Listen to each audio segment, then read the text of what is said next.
What was the strategic impact of civil or naval blockades? Imagine trying to run a business with your main supply routes cut off.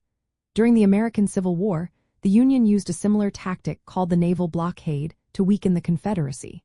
Starting in April 1861, the Union Navy stretched over 3,500 miles of coastline along the Atlantic Ocean and the Gulf of Mexico.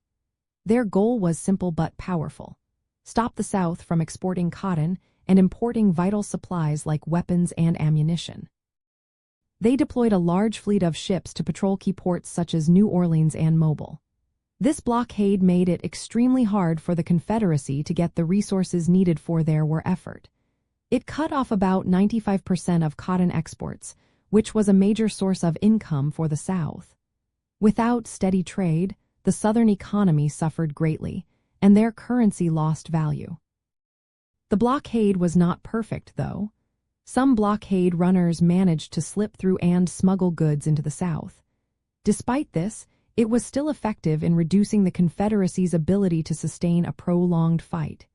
It limited their access to war materials, although some arms still made it in, like hundreds of thousands of rifles. The blockade also had a big effect on international politics. European countries hesitated to recognize the Confederacy as an independent nation because the blockade kept the South isolated. This prevented foreign powers from openly supporting the Confederacy, which was a big strategic advantage for the Union. During the war, the development of ironclad warships added a new twist to naval battles. These armored ships could withstand heavy fire and changed how naval engagements were fought. Although the Union did build some ironclads, the main focus remained on maintaining the blockade with traditional ships. The blockade led to many naval encounters as Union ships intercepted ships trying to break through.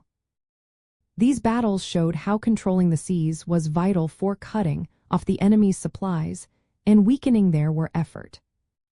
Overall, the naval blockade was a key part of the Union's strategy to weaken the Confederacy.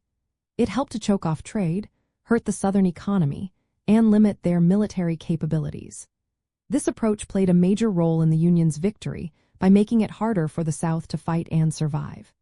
It demonstrated how controlling maritime routes can shape the outcome of a conflict, especially in a war where economic and military power are closely linked.